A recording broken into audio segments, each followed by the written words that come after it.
ગુજરાત વિધાનસભાની ખાલી પડેલી વિસાવદર અને કડી વિધાનસભા બેઠકની પેટા ચૂંટણી માટે આવતીકાલે સવારે 7 કલાકથી સાંજના 6 વાગ્યા સુધી મતદાન યોજાશે. પ્રચાર પડઘમ શાંત થતાની સાથે જ હવે મતદારોને મનાવવા માટે બંધ બારણે બેઠકોનો ધમધમાટ ચાલી રહ્યો છે. આજે કતલની રાત છે. બંને બેઠકો પર ભાજપ, કોંગ્રેસ અને આમ આદમી પાર્ટી વચ્ચે ત્રિપાંખીયો જંગ છે. જૂનાગઢ જિલ્લાની વિસાવદર વિધાનસભા બેઠક પર ભાજપ દ્વારા કિરીટભાઈ પટેલને ટિકિટ આપવામાં આવી છે, જેની સામે કોંગ્રેસે નીતિનભાઈ રાણપરિયાને મેદાનમાં ઉતાર્યા છે, જ્યારે આમ આદમી પાર્ટીના ઉમેદવાર ગોપાલ ઇટાલિયા છે. જ્યારે અનુસૂચિત જાતિ માટેની અનામત એવી કડી વિધાનસભા બેઠક પર ભાજપે રાજુભાઈ ચાવડાને મેદાનમાં ઉતાર્યા છે. આમ આદમી પાર્ટીએ જગદીશભાઈ ચાવડાને અને કોંગ્રેસે રમેશભાઈ ચાવડાને ટિકિટ આપી છે. 2.5 લાખ કરતાં વધારે મતદારો પોતાના મતાધિકારનો ઉપયોગ કરીને વિસાવદરના નવા ધારાસભ્યને ચૂંટવાની પ્રક્રિયામાં સામેલ થશે.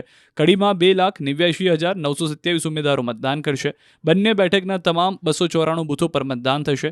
મતદાનને લઈને તંત્રે તૈયારીઓ પૂર્ણ કરી લીધી છે. પોલીસ બંદોબસ્ત વચ્ચે ઈવીએમ ડિસ્પેચ કરાયા. કડીની મણિબા આર્ટ્સ કોલેજ ખાતેથી ઈવીએમ ડિસ્પેચ કરાયા.